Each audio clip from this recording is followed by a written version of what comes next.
Hello there, everybody. Welcome back to Circling Seattle Sports here for what this is the third edition of our weekly Mariner show, Mariner Mondays. Here, myself, Charles Hamaker, here with you with Brittany Wisner. There's an N there. I can read, I promise. It's not the Arson Judge situation. Um, yeah, kind of another nothing burger of a week in the Mariners news. I mean, there was a signing, but it's not anything that's going to help the Mariners get to the playoffs this 2025 season. If Nick Raposo ends up being that guy, then I'll eat those words happily. I'll eat a shoe or something. But I don't think we're gonna get to that. Yeah, not too much to talk to you about. Like I did last week with the show, I'll put like the different tabs of what we talk about and what we're currently talking about down below. I liked having that. My vision was kind of like how the old Sports Center used to look with the tabs of the discussion topics on the side. If I could get them to move down, that would be great. But I'm not that advanced yet. Oh, what is this? Oh, Yankees Goldie Buzz increasing. Yeah, I don't care. Yankees can piss off. Said something might happen during this. I don't care if it's something not related to us. Um, we'll start with this just because obviously, and we'll talk about that move as well on the team that been affected. But the Mariners did not get Christian Walker like they reportedly had interest in last week. When we talked about it, he is a Houston Astro after they missed out on Nolan Arenado. Um, and reportedly, the Mariners are in talks with the Cleveland Guardians about first baseman Josh Naylor per John Morrissey. But I mean, in talks just could mean anything. Brittany and I have talked about it. They could call the Blue Jays about Vlad Guerrero Jr. and mention his name, and that's technically in talks. So I don't know. And other reports out of Cleveland have said that it's unlikely that they move Naylor. So I unfortunately feel like this is nothing.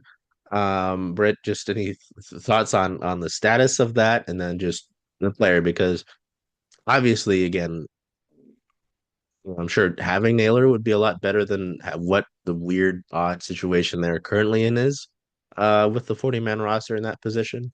But we were talking about it might not be like the greatest upgrade. I don't know. What are your thoughts on Josh Naylor and the potential of that move? Yeah, Naylor's a great player. He's young, relatively. He's 27. 776 OPS last year, 843 the year before. That was his really solid year. 771 OPS in 2022. So he's been relatively just a consistent, solid player. I don't think this is anything. I think this is national media needing something to talk about. It doesn't make sense for Cleveland after the moves that they have made with Jimenez. So I was surprised to see this come across as a news story, if we want to call it that. I think Josh Naylor would be a lovely fit for the Mariners. I would be happy to get him. I don't think that is in the future. So until again, I hear it from Jude or Divish or someone like that. I think this is kind of a nothing burger. Yeah, I mean, it's funny. You were saying a guy who's like consistently been solid. I'm like, wow, that must be nice to acquire something like that. Yes, I yeah. mean, yeah, it's just kind of funny. I don't know. It feels like maybe it was like seeing him hit that tank off of Garrett Cole in the playoffs. Was it the playoffs? Hmm. Two Yeah, years I ago. was like, I thought he was older than he is, but yeah, you look at his baseball references and numbers. I'm like, I feel like there should be more here, and there's not. I mean, he got an MVP vote 2 years ago. He was an All-Star this past year. Yeah, he's got the thump. I mean, he does have the thump. He walks, which wow, what is that like? He's got a great Um, personality too. oh, he seems Um, well, yeah, no, and I mean, like, how many, Julio's like that. Um, Obviously Randy can be like that, and the whole outfield. Sorry, I should have just said the outfield, the outfield. but he's got a fiery personality to him. Hmm. I mean, that's evidence of the tank he hit off Garrett and what he did around the bases. I mean, Definitely. it's fun to have guys like that personally. Like, I know there are, I am always the pro celebration guy. Like when the NFL finally is kind of like little easing back on being the whole no fun league and like penalizing Mm, celebrations. I always like to prefer that, so I like Josh Naylor in that regard at least. for sure. But yeah, I mean, what do they? Yeah, I don't. It just doesn't make sense to me. I don't know how much of a trade partner they'd be in that regard. Um, I don't imagine Cleveland wants to start, yeah, dialing back things, but I don't, yeah. Unfortunately, this just feels like nothing. Yeah, unless we get some of your big local three to say something, then meh. I mean, it'd be cool, it'd be fun and thought, but um, yeah, we'll move along because again, there's not much to talk about there. There's no potential like who they'd be sending over. I don't imagine. Yeah, and we'll just move on because there's not much there. Which is so this is potential. I could potentially I could go and join the Everett Aqua Sox tomorrow. It's not gonna work. Um, yes, the Astros have signed Christian Walker to a 3-year, $60 million deal, so $20 million per year. So they traded away Kyle Tucker, which was fascinating. Um, it I don't really understand it too much. Um, I don't know. They're an interesting team because you lose Kyle Tucker. You do sign Christian Walker after that failed experiment of Jose Abreu um, last year, which was fascinating. I was really concerned when he signed there. I was like, oh boy. And then I don't know if someone put a hex on him or what, but he was just horrible. Yeah. Um, I don't know. I just after the Kyle Tucker thing, and then them probably losing Bregman because it doesn't seem like they're going to make the reunion. At the Yeah. same time, I don't know where he's going either. Right? I know, the Yankees will be included in everyone. I saw the Mets were linked to him, and I was like, Mhm. but you have Mark Vientos. Are you going to stick him at second base, Bregman, that is, or I don't know. What do we think about the Astros? Because again, Kyle Tucker, that's a big move to make. Um, Christian Walker is a solid addition for them, but that's a lot of money they've dedicated to the first base position the last few years. A lot of money. What does that feel like? And then they were reportedly interested in potentially moving Framber Valdez. So Mhm. I don't know. What do we think about Houston here? Because they're I feel like they could do these things and then they'll still be competitive. Of course. Yeah. And I'm gonna say this, and then we'll probably, in typical Astros fashion, end up maybe eating my words. I feel like they're one move away from um, making me nervous. Christian Walker and Isak Paredes are not better. They're good pieces. They're not better than Bregman and Tucker. So it's a little downgrade, but it is a downgrade. And at this point, I would say they are a worse roster than where they ended the 2024 season. They need probably a little outfield help. If they make one more big substantial move, then I would say the Mariners have their work cut out for them. Right now, it feels like a relatively even playing field. Again, I may end up eating these words, as history has shown us with this team numerous times. They're just a really, we can hate on the Astros, and I will absolutely hate on the Astros until my deathbed. They are a Sure. really well run organization. Yeah. They have been throughout their history. They have figured out ways to part with guys like Kyle Tucker, and uh, outside looking in, you're scratching your head thinking, why the heck would you be willing to walk away from a guy like that who uh, he's gotten overshadowed by a lot of the star power on that Astros team, but he is a fantastic ball player. He's really good. And they have figured out a way, a formula to be able to be okay parting with guys like that and still coming back and finding a way to put together a really solid team. Isak Paredes is going to absolutely feast in Minute Maid Park, which is now Dyken Park or whatever they're Oh yeah. changing it to. He's going to absolutely feast in the Crawford boxes. I would expect him to probably have a career year next year. It wouldn't surprise me. Um, and Christian Walker, even if he just repeats last year, that'll be a solid piece for them.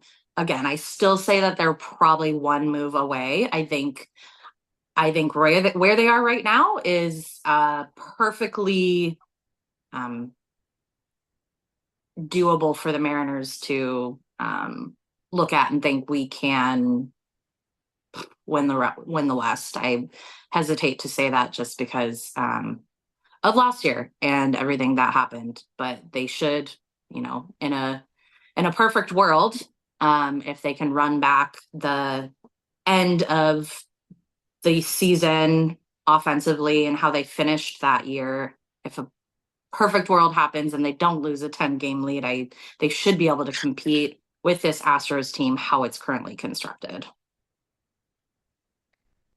Yeah, I Kyle Tucker was always the guy. It's like, yeah, you've got your Don, you've had Jose Altuve, Bregman's like and then there was Kyle Tucker who you didn't really worry about at the time, but obviously he had he couldn't make a lot of damage. Wow. Um, so yeah, I'm kind of glad that that's gone, but um, yeah, I don't know. I just until I see the bad man die, like I'm fully expecting them to still, compete. Yeah, you Um, have to. and be dangerous, because I mean they still got yeah, as you said, they still run the organization well, they develop well. That's well, and then they were fascinating. I feel like they still need some pitching, right? Because they lost Yusei, which is hard to say. Um, and but if they're willing to move Framber, I don't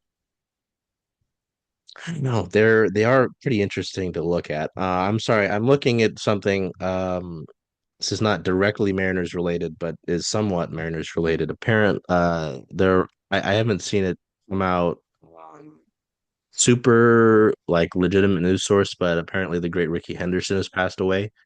Um, I did see that that this morning that was a rumor. I'm hoping it's not true. He's just 65. Hmm. Um, Man, all I'm gonna be able to think about is that really cool moment and the end of the year where Ricky came out um to throw that well just to be at that Mariners Oakland game. Yeah, Um wow, I'm sorry. That's yeah. pretty stunning. But yeah, And the if split jersey.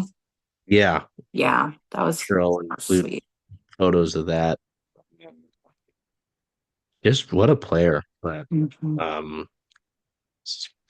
sorry, that doesn't happen that often and I figured I should say something. Um, Jesus Christ. Well, hoping that's not real, but if it is, um, what a human being, what a player. Um, so yeah, unfortunately, we will try to keep it moving. The Mariners did make this. Well, wasn't technically a signing because they claimed him off of waivers. The Mariners claimed a catcher, largely a minor league catcher, off of waivers. His name's Nick Raposo. Um, he had been with the Blue Jays organization after being DFA'd by I believe it was the Cardinals organization. Yeah. Claimed off waivers Nick Raposo, playing the 40 man at 38 out of 40 players. So you've got room for two players. Ooh. He's 26. I mean, he was DFA'd by no, by Toronto on December 13th. He's 5'9", so we've got mini catcher. Um, he played in 78 AAA games last season with the Cardinals and Blue Jays organizations, hitting just 206 with 26 runs, 10 doubles, 8 homers, 33 RBIs, and a 620 OPS. Um, yeah, not super great. I mean, he got called up to the major league roster um, for the Cardinals on the 22nd of June, but he didn't appear in the game, so no debut moment, which is kind of sad. He got optioned back on the 24th of June. He was then a little over a month later DFA'd by the Cardinals. Which is kind of a weird stretch, right? You get called up to be with a big league club. Um, you don't play, you get sent back down, and a month later you're out of the organization, which is fascinating. Um, I don't know. There's not too much to say here. He's a Providence, Rhode Island native. He's really signed by the Cardinals as a UFA back in 2020 after a 4-year collegiate career at Wheaton University. Um, yeah, he's appeared in 219 minor league games across 4 minor league seasons, batting just 241 with 29 doubles, 3 triples, 20 homers, 19 ribbies, and a 709 OPS. I mean, I guess this just leads into a conversation more about the catching depth in the organization. Yeah. Because this has been something that, if we needed to do it, like I mentioned at the end of the last show, if Britt and I needed to just talk about different storylines within the organization, we could do so. And I'm going to look at the 40-man roster here. Um, oh yeah, he's your second listed catcher on the 40 man, and then they just put Mitch Garver as DH, but you know how that goes. Um, yeah, I don't, the Mariners have never, outside of like what, the 1 or 2 years that Tom Murphy was around, and even then he still obviously would get hurt. Um, which is not necessarily his fault, obviously. Um, they haven't had the complement to Cal Raleigh. I'm not saying they need to have, another guy who's going to hit 20, 30 bombs a year, but like someone who's serviceable. I don't say that on purpose, Scott. I'm sorry. That you can just trust in the lineup, right? And not like Britt and I, where it's like, okay, Mitch Garver is back in the lineup. Is he going to fall apart like a bunch of Lincoln logs? Yep. Um, I don't know. Like it just doesn't seem like the organization is going to try get us substantial backup. It sounds like we're just going to bet on Mitch Garver being able to play more catcher lat this upcoming season. Um, which I understand it wouldn't be necessarily on the top of the prioritization list, but I'm still worried about it. Right? I don't know, Yeah. like unless you've got words on Nick, what do you think about just the catcher position? Because again, I think we talked about it last week with the prospects. I don't imagine Harry's going to be ready until maybe the end of this year, but likely Yeah. maybe 26, right? Yeah. So Yeah. I think the end of this year would probably be pushing it with Harry.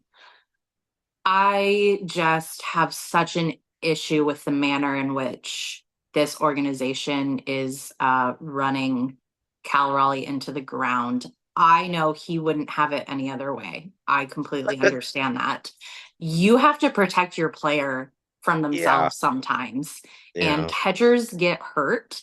Cal gets so incredibly beat up. We don't hear about it because he doesn't talk about it. I know you can speak to how beat up he really does get back there.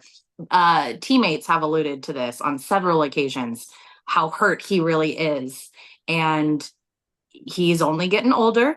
And as catchers get older, they just fall apart quicker. And he is such an important part of this organization and this team, defensively, offensively, all of it, that at some point they need to take some sort of step to get him 2 days off in a row, get him off his feet, get him a good handful of DH days. I look at the Orioles and the way that they Mm. run Adley Rutschman out there, who's younger, and they really, really have a plan for him and trying to keep him fresh and trying really looking at him as a core part of their organization and getting longevity out of him by finding ways to get him off his feet.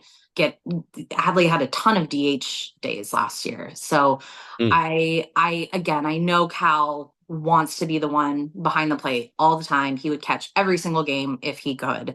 Um, between the thumb and the neck and Mhm. the various other injuries he sustains from foul balls, I have never seen a catcher take foul tips like Cal takes. It is wild. Uh they gotta have a better plan for protecting him. Or And even a plan, I'd argue. I a mean, a plan, a single weird. plan. It is not a Sebi Zavala. It is Oh, not a Jesus. Nick Raposo. I hope Mitch Garver can stay healthy, and be an offensive contributor, if that's what they're counting on, great. I have significant doubts that that's going to be a serviceable way for them to move forward. So if it doesn't happen this year, at some point they've got to get a better backup catcher situation together next year at the latest. Otherwise, they are going to run Cal into the ground. And by the time he hits 30 years old, we're going to be taping him together with duct tape. They're just gonna stitch them together with like the remaining no fly zone t-shirts. Um, yeah, I mean, in the best case scenario, maybe for the Mariners, like I say for the Mariners because he's already under contract. Mitch Garver stays healthy. He has a bounce back season at the plate, and you're able to play him. I don't know what's a good amount of games for him because I'm just thinking about Cal's incredible workload. 40, 50 games. I don't. Getting I don't. him off his feet behind the plate 2 days a week at some point towards the end of this season would be great. So that if this team, knock on wood, does have a playoff run in them, he could be fresh going into the playoffs and not have his thumb holding on by a thread like it was in 2022. Oh, yucky, gross, yucky, gross, yuck, yuck, yuck. Sorry, I'm thinking about how bloody it was. Yeah, and I can, as you alluded, Brett. I almost told you, Brett. Nope. Um, like whether it was the thumb, I thought watching that game he was out. Um, like they had to take him out, and then I just kind of sighed when I saw him like wiping the blood off. I was like, yep, that's Cal. Yeah. Um, Yeah, whether it's that, like when his thumb was messed up in the 22 season when they went to the playoffs, like he would have he wanted to go into the offseason with folks not knowing about that. He did not want people to know about his thumb. No. He was embarrassed when if people found out. Like that's Cal Raleigh, Mm-hmm. which, is remarkable to think about. Like I know that for the large amount of, you know, um for the large part like this fan base adores this man, which they should. But I always like every once in a while stumble upon people who don't, and I'm just like, you're an idiot. I know. Well, no, other people say worse things. I know I'm a professional and be calling people an idiot's not the greatest thing, but you're stupid. I mean, the amount of value that man has. Obviously, Julio Rodriguez is your superstar, and as he should be, all that sort of thing. But Cal Raleigh is arguably the more valuable player to this organization. Easily. You know, Easily. Yeah. yeah, it's it, and I think Divish will attest to it too. And this just obviously helps the case, but Divish throughout the year will always kind of look, whether we're waiting for scrums or, whatever, or just walking by him, he's like, I don't think I've ever seen a catcher get beat up this much. Um, Yeah. and obviously Divish has seen a lot of baseball, so, Yeah. and I'm And not it calling takes him a an old. toll. It really does. I Yeah, don't think the regular fan understands how no, much they just look like foul tips, right? To the thigh or worse places, how quickly those all add those up. hurt. And I I just if this trend continues, you're going to be looking at possibly losing Cal for a week at a time. Yeah. God forbid something worse happens because he is getting so beat up out there. So I just would really love to see this organization take steps to protect him, keep him fresh, get some longevity out of him. And Sebi Zavala's and Nick Raposo's aren't going to do it. No offense to those players. Well, and I looked at the available catchers, and I'm only sorting by MLB because I'm not looking at minor league catchers because we just got one of those. Mm-hmm. They're all relatively old. But I mean, Yasmani Grandal, That would be uh, great. Yasmani, I was gonna say if you're basing things off his previous AAV, I don't think you can get James McCann, but I don't think he's gonna make $10 million a year anymore. I don't think so. I would not necessarily bring Kurt Casale back. Elias Diaz is available, Yeah, that's another one I and like. he previously made $1 million a year. If you can't pay backup catcher to help your, franchise cornerstone catcher 1 million, you can't pay him $1 million. I don't know, Yeah. but yeah, I mean, it's remarkable. Like, I kind of wish I get to the ballpark early. I get there as soon as they let media get there. I wish I could know when Cal got there to see how much he probably beats me there. Um, yeah, I don't know. We could talk all day about Cal Raleigh. I know you want to, but we have a show to run. And I mean, even on the prospect level, like at least in their top 30, um, Harold, they're projecting by 25, and that feels Mhm. early. Um, and the other guy, I think he was drafted last year, is Josh Karen, at least catcher wise. He's not obviously projected till 27. He was with Modesto. Um, so yeah, I don't imagine it'll be coming that route until Harry, if he makes it, because Harry's been so heavily involved in trade talks, right? He Um, has been, and also they've been dabbling with him in the outfield, which I find interesting. So perhaps they see him in a different light. I don't know. oh yeah, I don't know. I still remember that, like, getting the notification from like the MLB app that he was a center fielder slash catcher. I was like, what are you talking about? Um, yeah, and then we can talk about the hitting philosophy stuff. There was an article from our great friends um Adam Jude at Friends. He's multiple people now. Adam Jude at the Seattle Times about how the Mariners front office, the two heads of your front office, and Jerry Dipoto and Justin Hollander, basically. Did we talk about this last week, or was this We the did first a little bit. episode? Yeah. Yep. Uh, um, how the Mariners organization have changed their hitting philosophy, um, and how it's funny to say old school methods because this is just stuff that, like, at least growing up playing baseball, that you were taught to do. It's just Britt, do you baseball. want to talk about this? It's just baseball.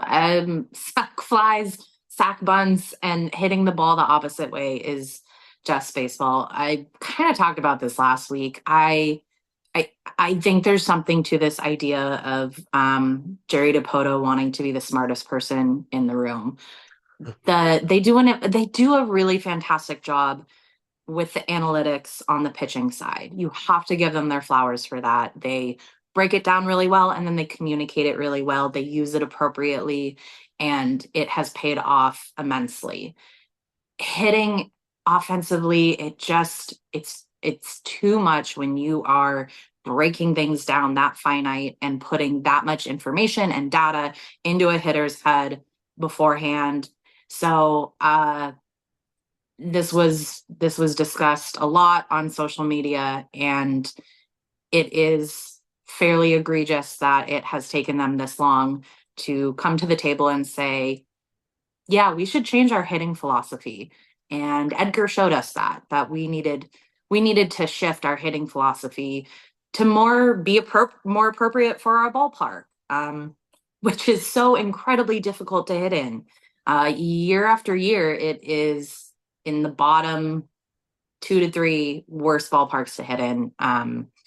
Now it gets significantly better in the summertime, but you cannot be trying to pull home runs in April when it is 44 degrees. And if you are doing a 3 true outcome philosophy of walk, home run, strikeout, that strikeout rate is going to be doing the heavy lifting of those 3 true outcomes in April, May, June. It's just the way it is, and it's the way the ballpark is built too. So it was a great article. I'm glad to see the tail between the legs. I think the quote was shame on us for not figuring this out earlier, from Jerry. And yeah, shame on them. I'm glad he's owning it, and also shame on them. That should not have taken this long to figure out. So I am encouraged to hear them say this. I hope they have the tools internally um, to adjust and communicate their adjustments because again, hitting is so hard. Yeah. And if you're not communicating a game plan well to your offense, then if you step into the box with any questions in your mind of what your game plan is, it's going to be an issue. So I look forward to seeing how this goes. It kind of, we did this last year. Brant Brown came in. I was like, all right, we've got Uh, a new offensive philosophy. We got a new way we're going to approach this, and let's see how it plays out. We're kind of doing it again this year. Hopefully, Edgar has the amount of influence he should have, which is a lot. And I will feel significantly better if that's the case. It is, again, just a shame that it has taken this long for them to figure out. Another thing from the Jude article was he said in so many words a couple times that the core position group is likely in place. I think we've known this. I think we've talked a lot about this. Outside of a Carlos Santana, Justin Turner signing, I don't think we are going to see a Nico Horner addition or really honestly a significant infield addition. I certainly hope we do, and are not relying on Dylan Moore and Leo Rivas and Ryan Bliss opening day, but that's really what it's starting to look like. So it was interesting to see that actually written out in the Jude article. yeah, man, there's a lot of quotes you can go at here. I mean, this one, I mean, he said this is from late September, apparently. I don't remember it, but Jerry saying our ballpark might not be conducive to doing it quite the way we have in the past. Shame on us for taking this long to understand that. Because I mean, the Mariners have had players who can hit. I'm not saying they're all, smashing, homers, but they've Mhm. got guys who can hit, and they come in here, and some folks blame it on yeah the weather and how that works around here, and being so close to the water. Um, but that and then people will complain, well, other teams come in here and do it. I'm like, yeah, other teams probably coach hitting better. It I don't know. It's just so funny for us to talk about how, things were so, broken down into hitting basics. Um, Yeah. ooh, oh, I mean, this isn't new, but it is interesting to read into this more.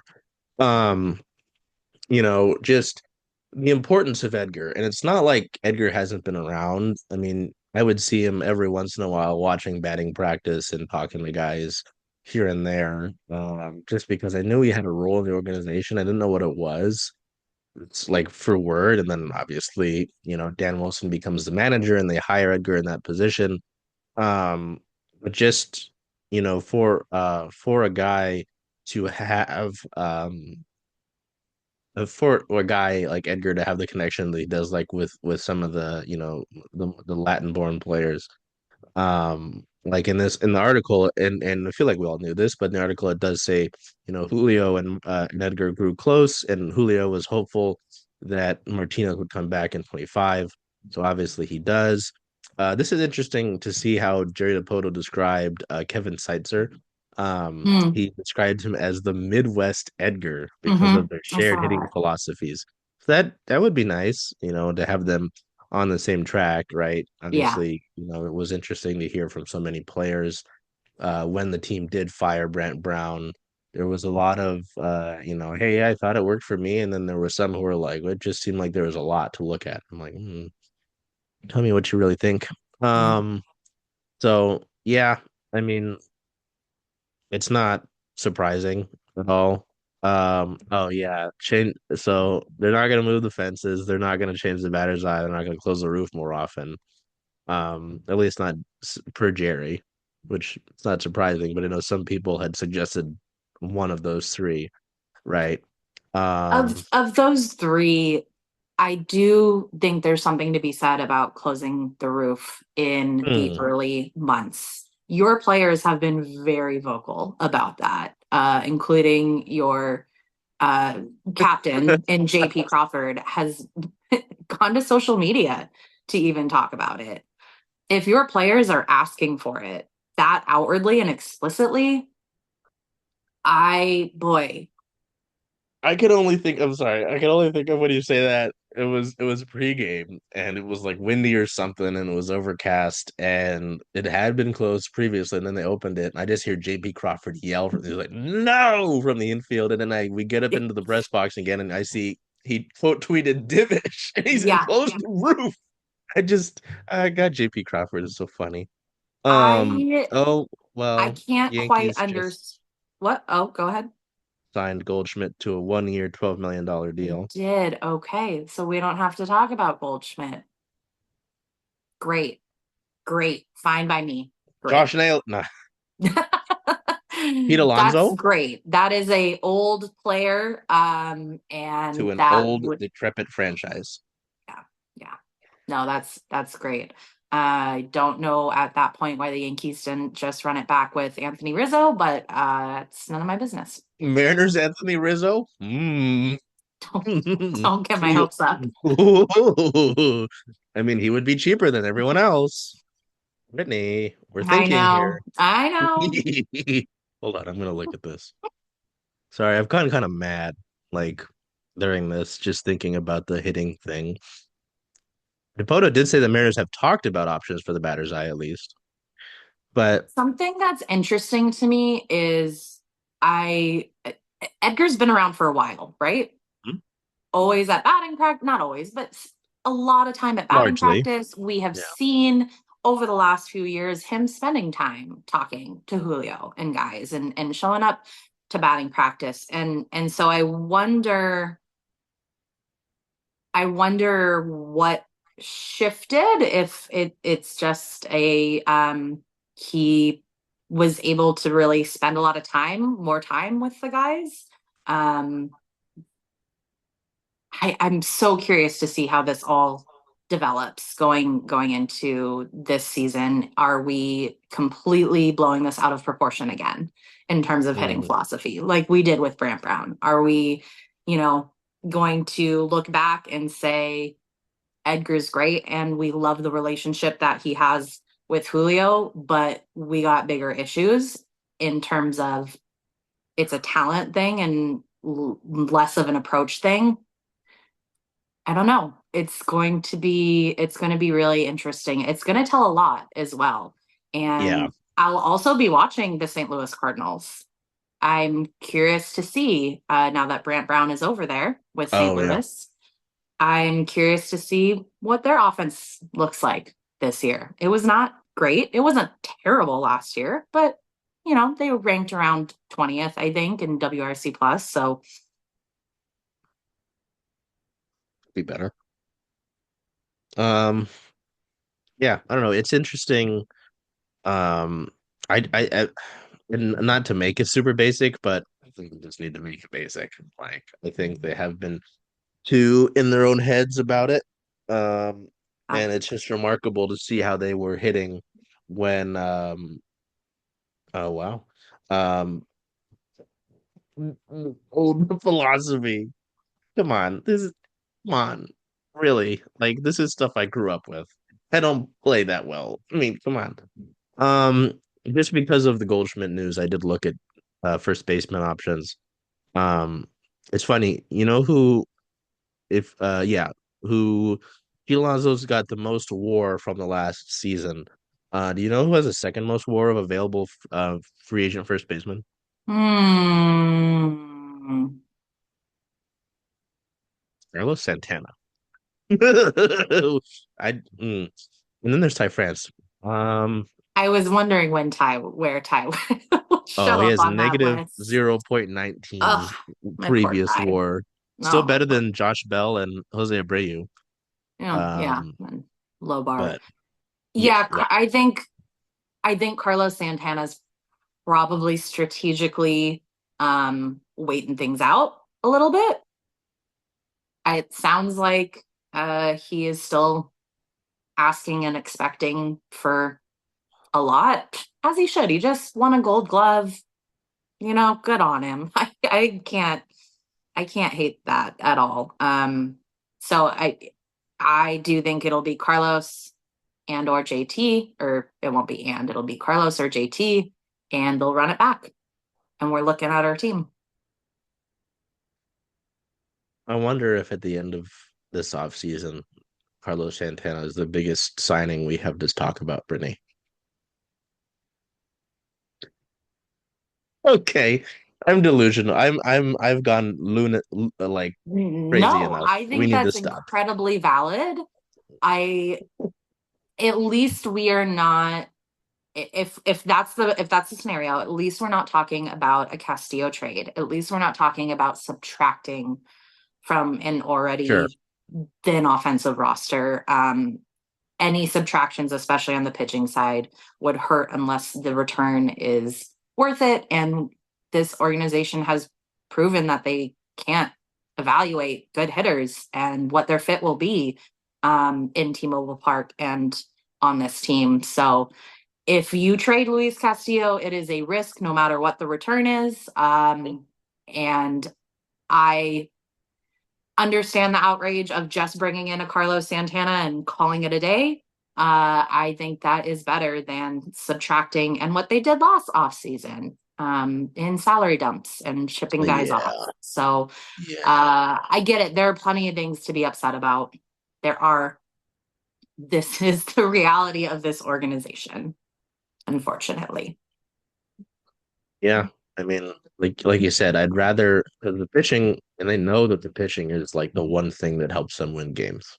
Yeah. If you take away from that, superpower and you don't get something that is proven, and like you said, even then isn't proven, it is a risk. Like you said, you nailed it perfectly. So that'll end it. I mean, there hasn't been much to talk about, so we just kind of go off of what there is to speak of and the potential here. Again, like if we get through next week and there's still nothing, we will start to break out some of the storylines and what we might see there. So until we see you next week, geez, we're already near the end of the month of December. Take care of Yes. yourselves. Happy holidays to Happy everybody as I look out holidays. my window and it's raining. I love it. So fun. I could be outside slipping and hitting my head on the ice right now. That would be so much fun. No ice. Nope. I'll take mild weather any day. Until we see you next time, take care of yourselves, be well. Spend more money than the Mariners and do whatever you can to make today a great day. Hey, Charles. Hey, Jen. Hey, how about those M's? Oh, I'm excited. I know. Where are you going to watch all those away games, though? Away games. Huh. I was thinking of coming here since, after all, Rough and Tumble is the home of Circling Seattle Sports. I love that idea. Hope to see y'all here.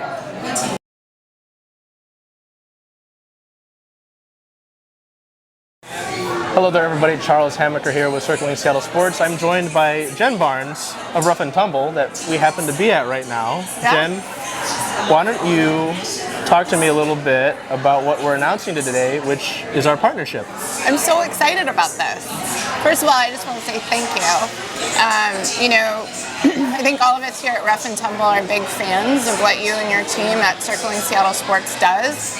And so, I know you know this, but when you came to me with this idea, it just seemed pretty natural. And it's not just me. I think a lot of people in the sports community in Seattle also really respect you and your team. So it's exciting to kind of see these two things melding together, and we're really excited to start implementing some of the things and then hopefully seeing you guys a little bit more often. Yeah, and so with what Jen says about seeing us more often, we've got a few things in the works, but you'll see watch parties here. We'd like to do a few different of our community drives, which you'll hear about here in a little bit from now. We've got to make our announcements one at a time. I can't drop everything. Not everything right? all at once. But this has been a home for a lot of our team, whether it's myself, our friend, our photographer Liz is behind the camera. Liz is here often, so our team has kind of adopted this place kind of like our own since I saw you at our soft launch. So, it's been great to have that support.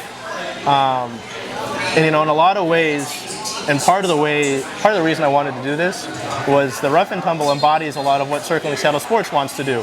Obviously with women's sports, with the storm and the rain, but just being, having the game on, every game on.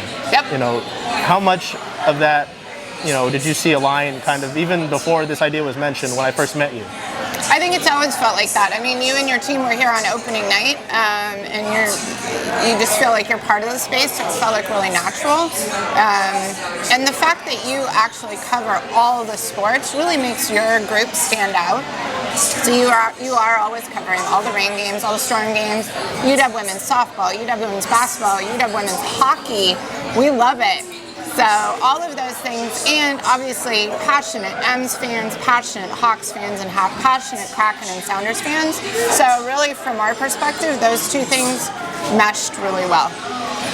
So, you heard it from Jen herself, but this will be our home for all of these events, whether it's you can't make it to these games at home, we're always going to direct you to Rough and Tumble, and obviously the games on the road as well. All these, we're talking about the rain, they've got their schedule out finally, but this will be our home for that. Great. The storm games on the road, this is our home. Yeah. For all intents and purposes. I love it. And when I mentioned it to Jen when I first had this idea come up, I had this idea come up wearing a pink wig. Yes, you did. Ahead of Megan Rapinoe's final regular season home game for the Reign this past year. Yeah. I told her it's because I wanted this to feel genuine.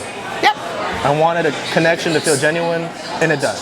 So that's what this is. Rough and Tumble is the home of Circling Seattle Sports, and I'm so excited to finally announce this partnership. I can't wait.